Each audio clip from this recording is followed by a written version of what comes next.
School rules. School is something that we all have to do, whether we like it or not. You have to sit under the fluorescent lighting for 8 hours a day, listening to the teacher talk about something that you don't care about. And on top of that, you have to follow some of the worst rules ever to be formulated. Like, seriously, bro, some of these don't even make any sense. So, I thought it would be fun to talk about some of the worst school rules. The first one being needing to ask to use the bathroom. Now, this, in my opinion, shouldn't even be a rule. I think it's kind of ridiculous that we need to ask to perform a basic human function. Like, I'm going to be honest, if I'm asking you to use the bathroom after lunch, I'm not really asking. I'm warning you that I'm going to use the bathroom after lunch. And if you want to be the one op that says, no, you can't go to the bathroom, well then, okay. I guess you're just gonna have to clean it up yourself. Which, trust me, bro, after what I ate at the cafeteria for lunch, you do not want to be doing. The second it comes in contact with your skin, it'll probably start corroding, melting away as if you stepped foot into the upside down, or even Chernobyl. The most annoying thing, though, was when I would ask a teacher, hey, can I go to the bathroom? And the teacher would say,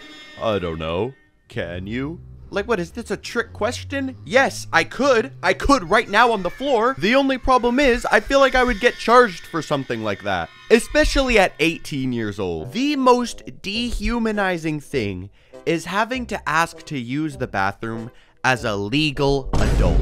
Like, bro, I'm not a kid anymore. Why do I still have to ask to actually use the bathroom? Not even just use the bathroom. You have to ask to actually leave the classroom, period. Like, even to go to the water fountain. Like, jeez. It really doesn't make any sense. I don't know if they think it'll break our focus going to the bathroom or drinking water. Well, actually, you should have brought a water bottle. Bro, shut the fuck. If anything, our focus is already broken because we're too focused on trying not to, you know, open up the floodgates while you're talking about history. This rule was so stupid. I hated it. Another rule is no sleeping in class. Like, bro, don't act surprised that students are falling asleep in class when we have to wake up at like 7 in the morning for 5 days a week, following the same routine over and over and over again. Yeah, no, kids are gonna get tired. I really don't understand why school had to start so early, though. And if you would come to school and bow your head down on your desk, you know the teacher would just straight up call you out on it. Like, why? I'm just trying to rest up a little bit, considering I was up all night contemplating on my existence and stressing out about this very class. Like, bro, you can't catch a break.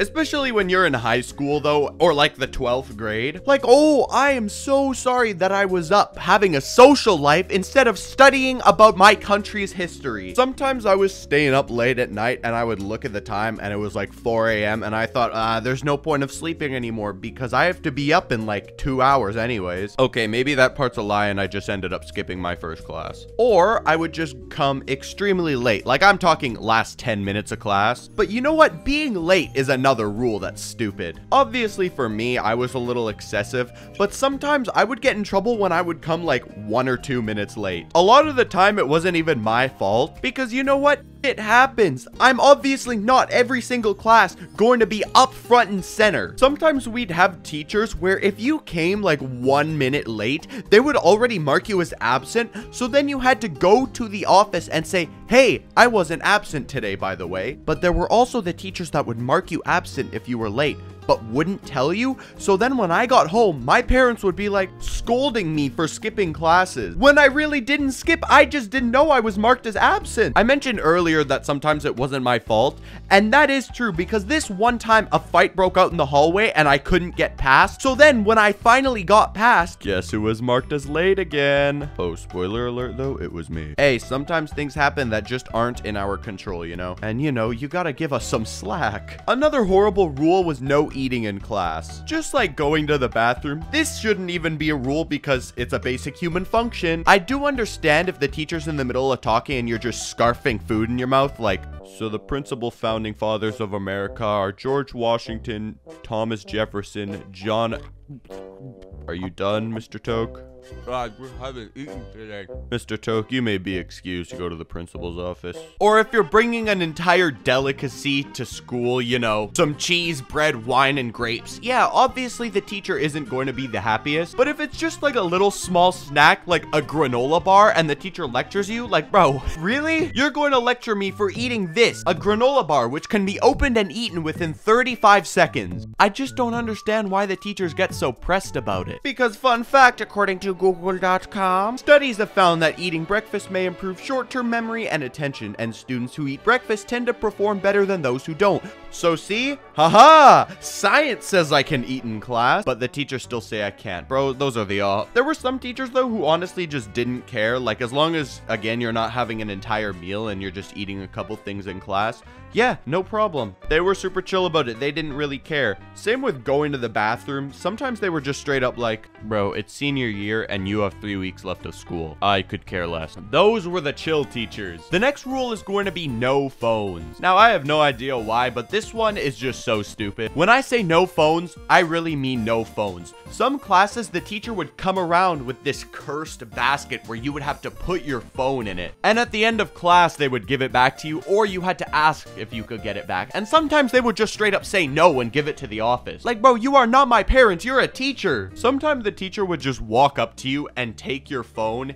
even if you were just checking the time. We had this one kid in school, we're gonna call him Tyson, where if he saw you on your phone, he would actually raise his hand and be like, well, he is on his cellular device during class time. Like, bro, was that any of your business? I was just trying to see if it's gonna rain when I'm walking home. Next up, we got the dress code. No hats and no hoods is probably one of the dumbest things I've ever heard of. I've heard that it's because of security reasons, which is just completely stupid. Because if I'm the only one in the school who wears a red New York Yankees hat every single day, I'm pretty sure I'm going to be the only one who would be a suspect in any suspicious activity. Now, I'm a dude complaining about the dress code, but that is nothing compared to the girls' dress code. Like, I feel like we need to take a moment of silence for how strict it is. Like, no straps smaller than, what is it, like 3 fingers? Nah, bro. I'm still forever thankful that I wasn't in a school that required uniforms, though, because can you imagine how boring that would be? I feel like the way I dress is almost like a way of expressing myself, but if you're in like a preppy uniform private school, that really isn't an option for them, because they're wearing the same suit and tie or sweater vest and dress shirt. Oh, I'm forever thankful I didn't have to wear a sweater vest. I found out that some private schools actually require you to have a certain haircut. Like, bro, imagine having a guideline for your haircut. They essentially want you to look like you're in the military. It is ridiculous, seriously. Anyways, thank you guys so much for watching this video.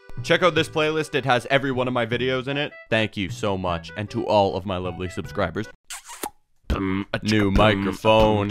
Can you tell because of the quality? Oh, I just got a text. Who was it from? It was from my girlfriend asking, hey, can I drop off cookies? Oh my, yes, you can. Dude, her cookies are so good. They're like store chocolate chip with marshmallow. Oh my, they're so fire. But yeah, I'm probably gonna eat them in like a disgusting amount of time.